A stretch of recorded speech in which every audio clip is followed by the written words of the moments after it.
The reason for this training at the end of the year is because refinance is around the corner. This boom that we will have will triple, quadruple our pipeline. So sooner you memorize it, sooner you can excel at it. So this $26,000 loan qualification limit change will determine your rebate. So if we, let's say $830,000 loan, if we submitted last month, we could have received about $3,000 to $4,000 with the same rate at 6% rate.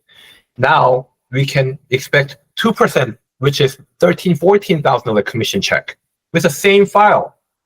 What the heck, right? Knowledge is power. More you know, more you can convert, more you can deliver. Who can make? So why work tirelessly? Don't work 40 hours a week. Work only 10, 15 hours for the financial goals that you have to have. Only if you want to overcome and develop and level up, we encourage you to work more. If you work 9 to 6 like the other people, it's okay. If you're okay with the ordinary 20, 30 year of work experience, that's okay. But if you work on the weekends, after hours, if you work more than 6, 7, 8 hours each day, you're leveling up. You should be thankful that the other people are not working as hard as you, okay? Because this industry, I don't know what other people may call it, stealing a pie. Size of a pie, size of a sample is the same. Number of households, number of existing homes are fixed, right? Number of new homes are very, very limited. So we don't have to chase after these builder homes, builder lenders, and compete. Don't fight the losing battles. Fight the battles that you can win all the time. Older home, existing homes, building homes. Yes. Hey, you just touched on something that I was not going to share, but since you brought it up, builder homes, so it might as well. So it kind of ties into the training, to the consultation. I had an experience recently in the last few days. A client I've been working with for 3 years with taxes, tax client of mine, prepped them for so long to finally be able to qualify for a home. They had some credit issues at the beginning of the year. They had some debt that they needed to repay. So I've been following up with them like every 2-3 months, touching base. They're my clients. They're in my book, things like that, right? So last time I touched on them was September 17th when, the rate cut adjustment, blah, blah, blah.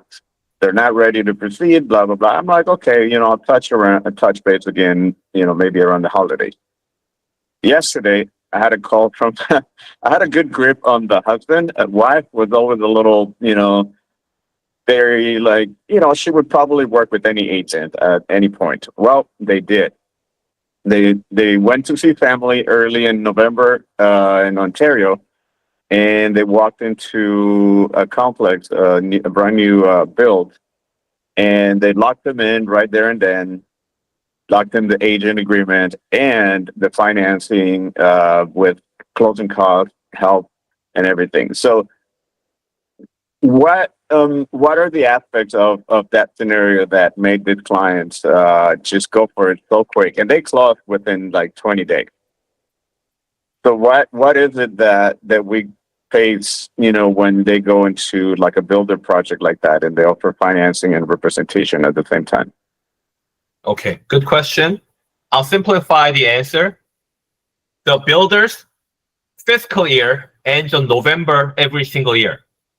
So especially on months of October and November, we don't touch the new builds. Any borrowers, any buyers, agents talking about new build, don't touch them. Don't waste your time because they're talking about 3%, 4% rate at this 10-year bond with 13, 14, maybe $50,000 lender credit, seller credit. I had a buyer who purchased a $850,000 condo, received a $56,000 seller credit because if we can close this transaction by X date, which was the 23rd. Last week, we had the 6th closing on a single day because of a stupid fiscal year deadline. And if we can deliver it, the builder's lender said, no way, we're going to take 4 or 5 weeks to close this deal. So we snatched it, funded in 7 to 10 days, all 6 of them. How? Ask our processors. You may wonder why Wagner is training us to predetermine everything 99.9% before we begin the transaction. The reason is because this is the only way for the wholesalers like us to win the transaction, win the business, and move on. Where are we going to chase after the new clients on months of December? We have to grind again. We have to farm and spread the seeds again. How? That's a good question.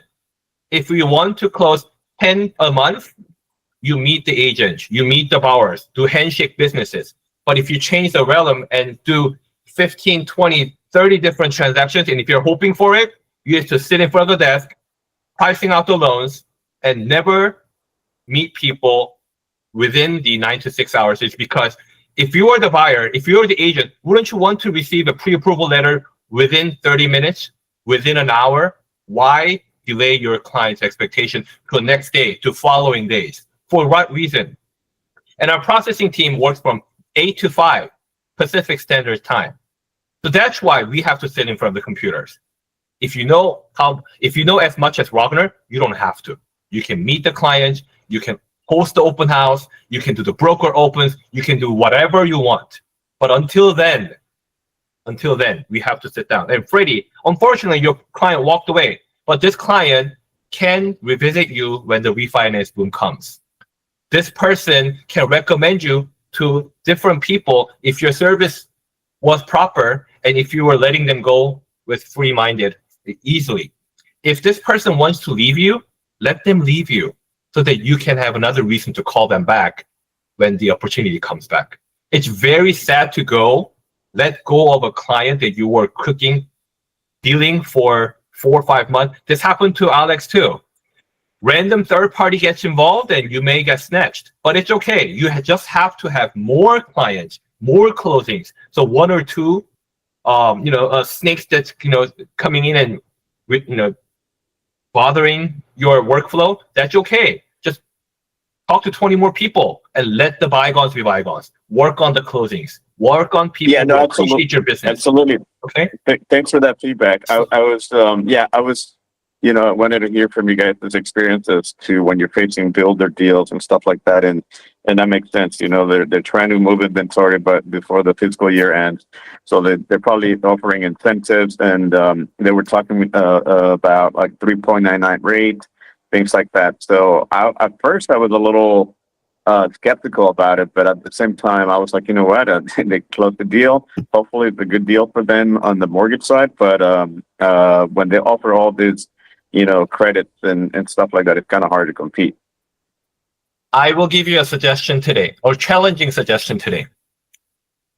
If you can go to that new build condominium sales office, I want you to go there, give them your business card, and tell them that you can do non-QM.